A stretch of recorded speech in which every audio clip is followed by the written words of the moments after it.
Good morning, Columbus. Welcome to the Clean Guru Show.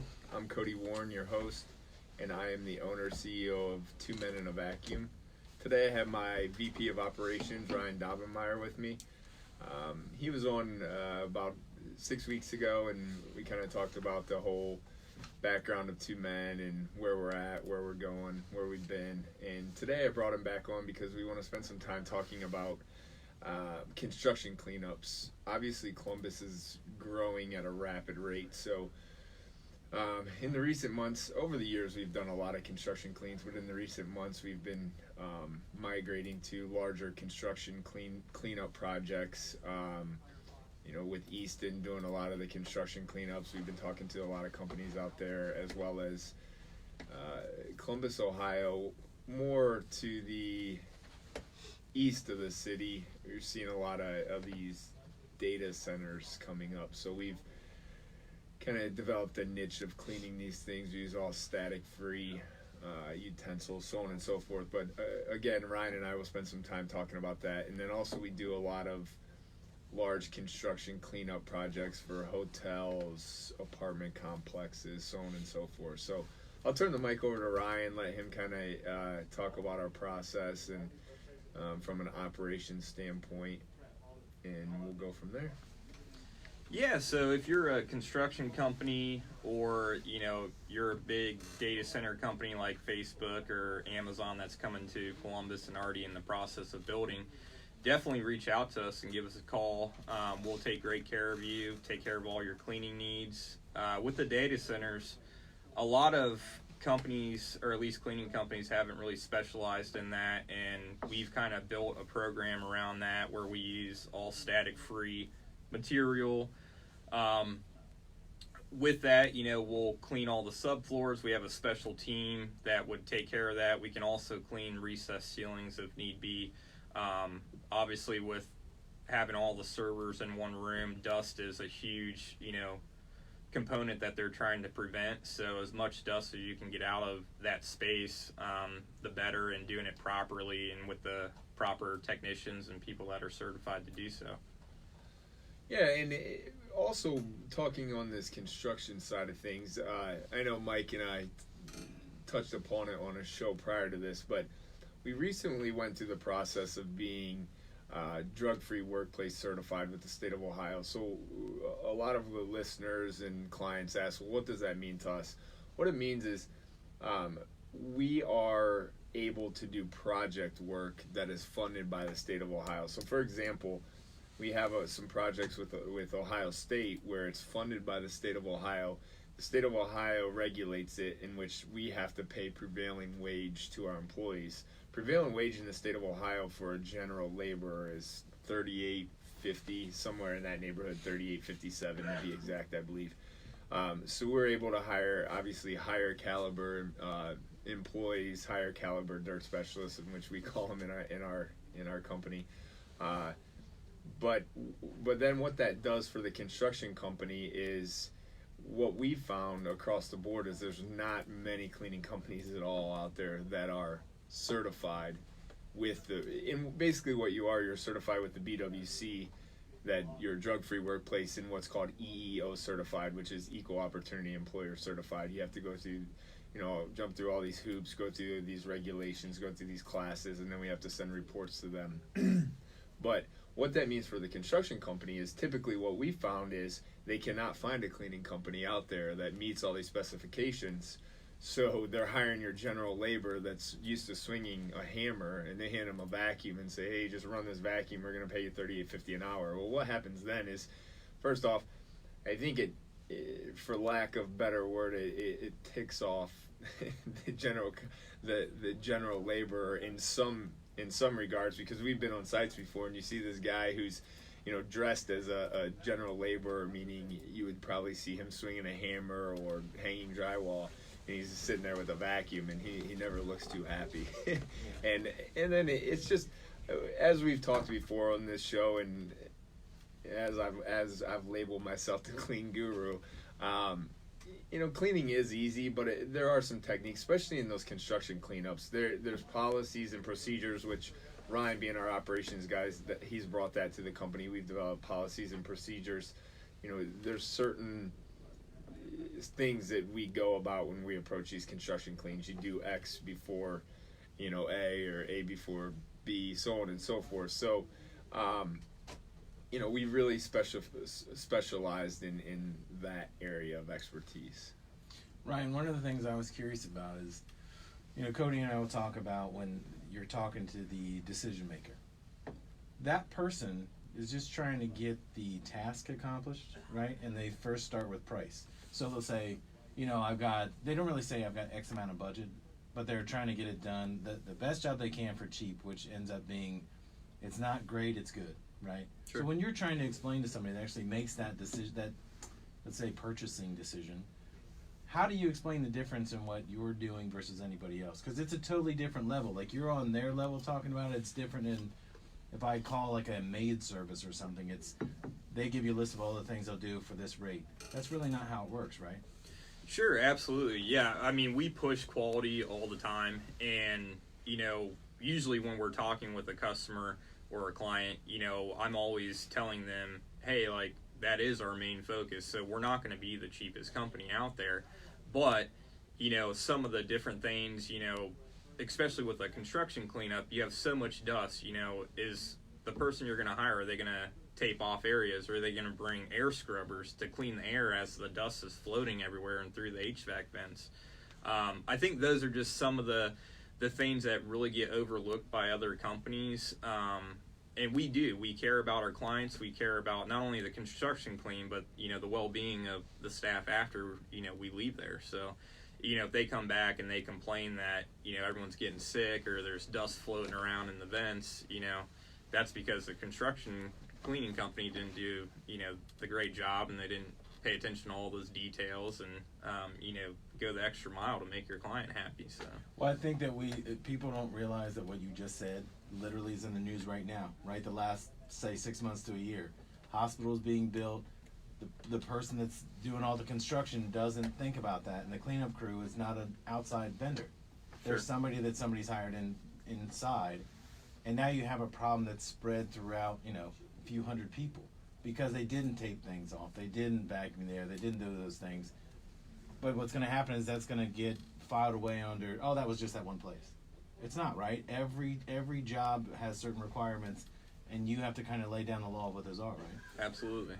Yeah, and I mean, we do our best to, make sure that we have every avenue taken care of. That makes it a pain-free process for our clients too.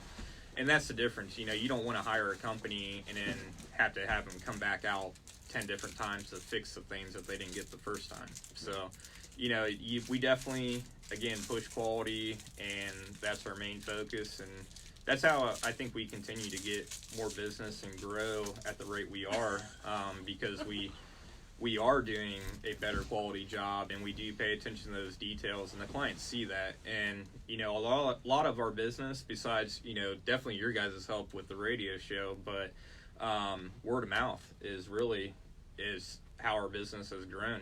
Just spreading our good work around. Yeah, and I'd touch on a few different points that Ryan brought up. Making it as pain-free for the client is another.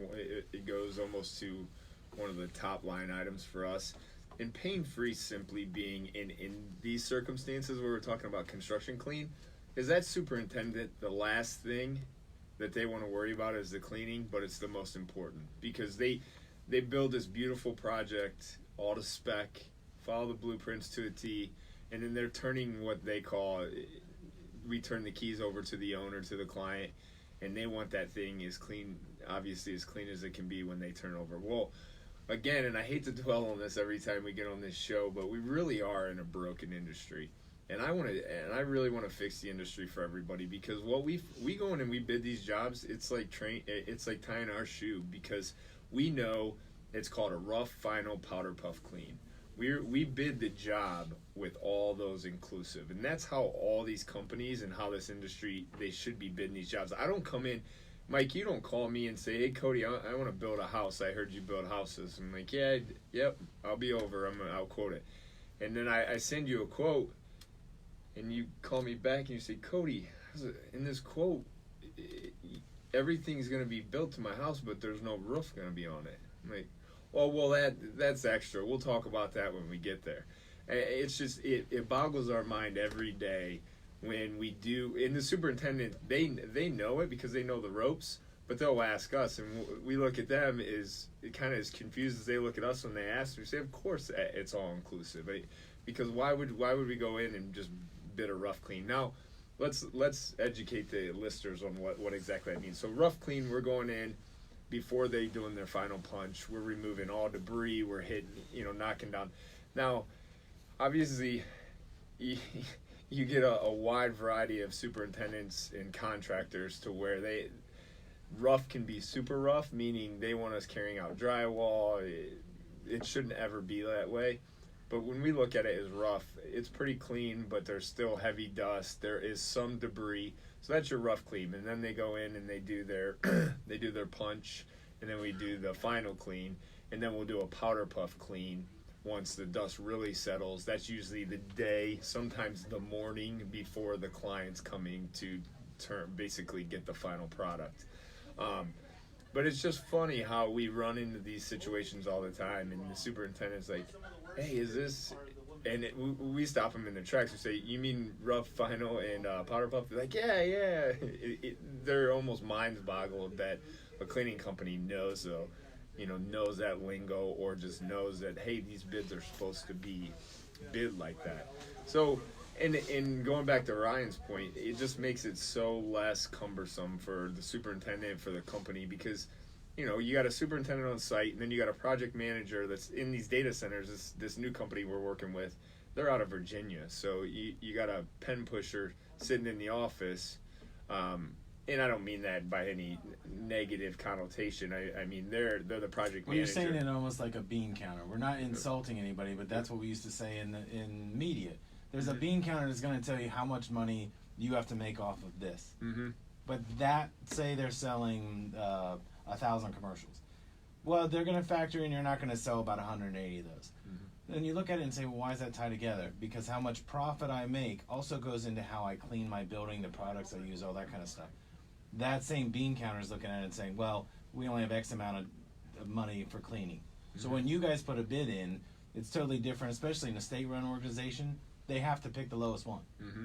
So, again, your expectation is I pick the cheapest one. Yep. Your expectation should be I'm getting average work. Yeah. Right?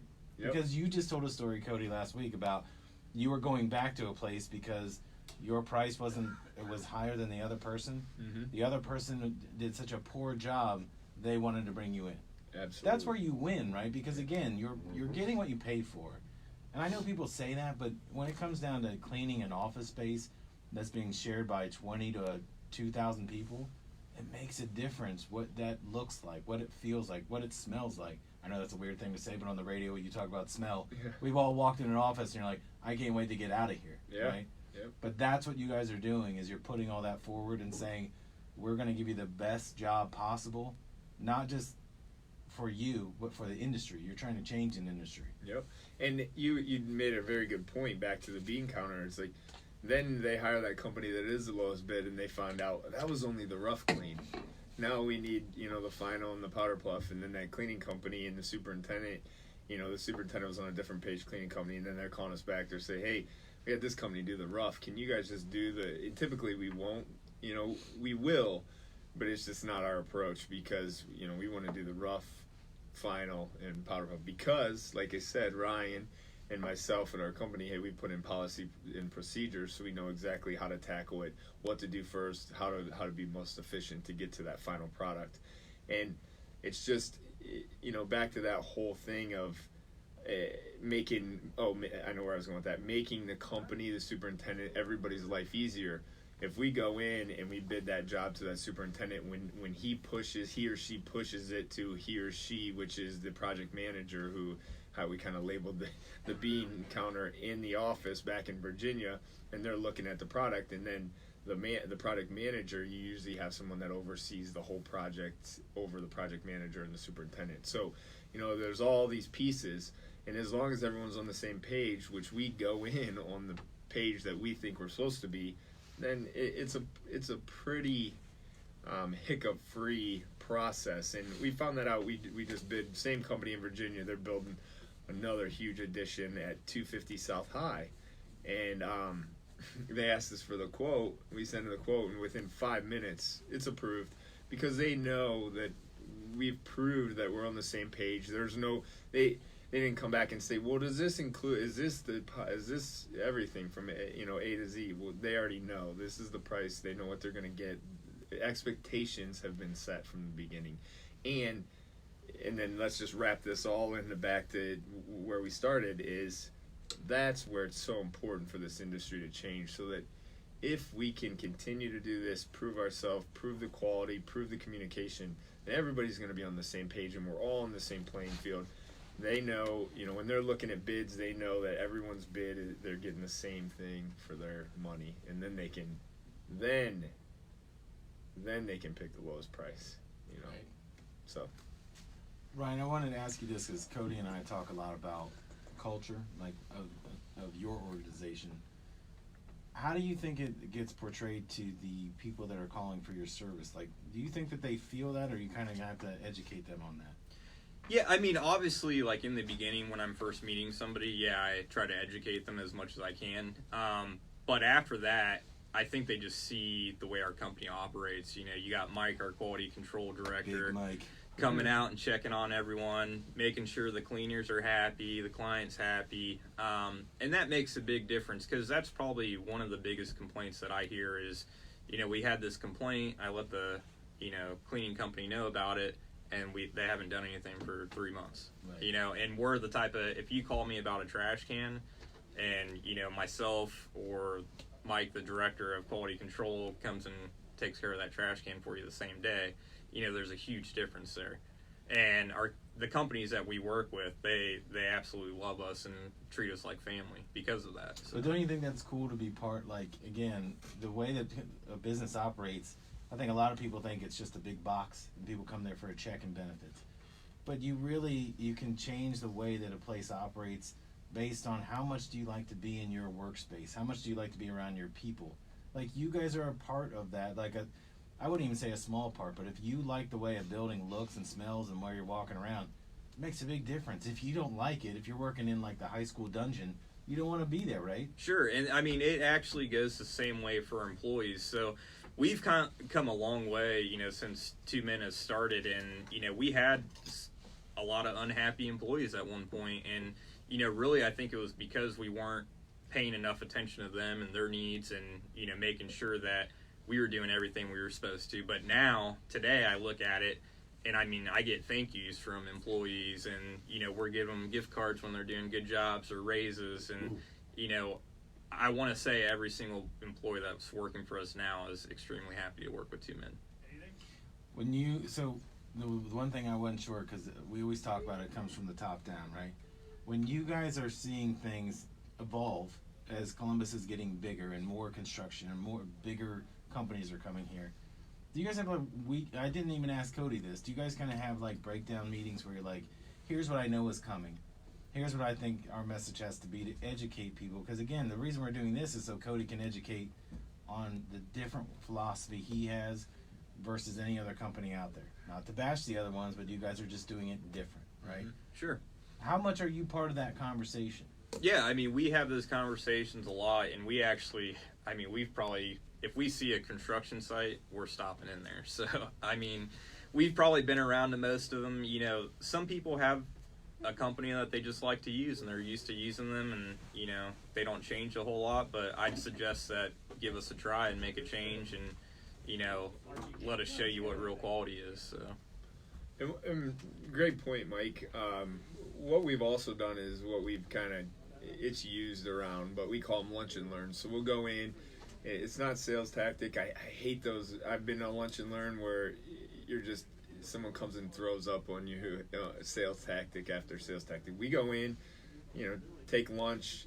This is what we do. This is how we do it. Just wanted to let you know, here's our contact. We probably spend 10 minutes talking about us, and then we just sit there and have lunch and, talk out loud freely about their pain points, our pain points, let them know a little bit of background about Two Men.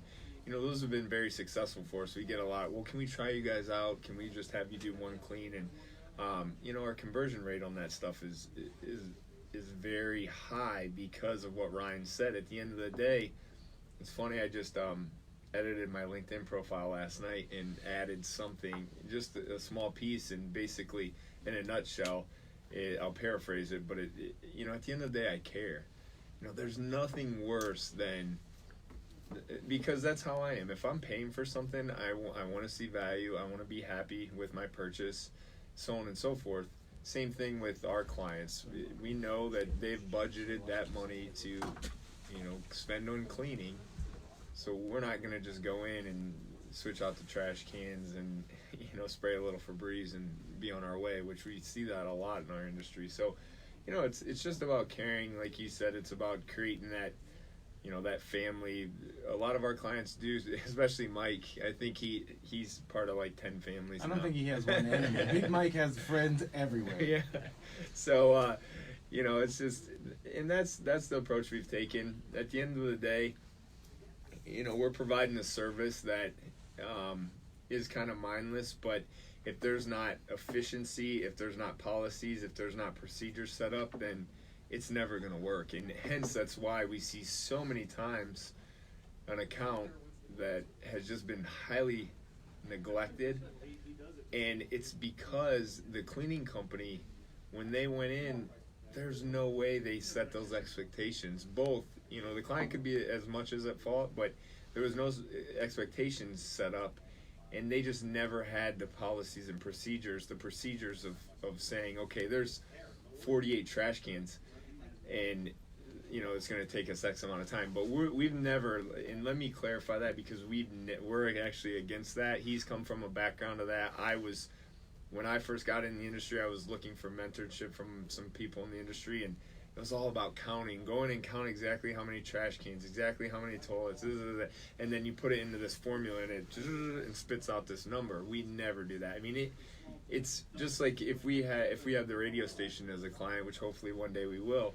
We're not going to clean a radio station like we clean a manufacturing facility. It's a different kind of clean. But you guys might have the same amount of trash cans. You might have the same amount of toilets. You see where I'm going with that. But we're just not a numbers chugging plug company. And a lot of times, those are some of the biggest rebuttals for us. It's like, well, we had this other cleaning company come in and they just walked around. They counted the trash cans.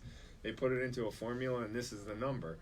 And we know, and those are the quote unquote clients that we look at and we say, well, hey, try those guys out. The price point's right, fits in your budget. Try them out, and if it doesn't work, call us. You have our number, and if it does, that's great. That's But the difference is you're treating this. If you go in and you're counting trash cans and putting them in a formula, you want to be treated as a commodity, not as somebody that cares, right? Mm-hmm. Exactly. That's the difference. Is we can all put spreadsheets together and say, oh, this is what it's worth for our time, blah, blah, blah. You'll make more money if you care about what they need over what this is what we'll bill you.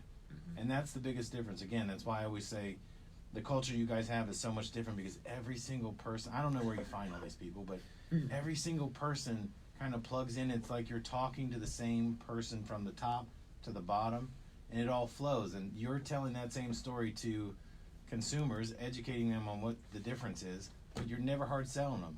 This is who we are. If you want us to be part of it, we only have so many hours in a day. We're going to spend our time with you, right? And that's the biggest difference. It's not a price point. It's not how many trash cans. It's how much do I care about what you need. Yep. And you kind of nailed it too. A piece that we forgot, but kind of sums this whole last 10 minutes of this show is, we know that they're going to spend the money. I mean, 90% of the time, they're going to spend money on cleaning. It's if they spend it with us or someone else, if they spend it with someone else and see if that less fits into their budget. And then it comes down to if they're happy with what they're getting for what they're paying for. So it's 90% of the clients out there are already spending the money, or they have to spend the money. You have to keep your building clean, or right. You should.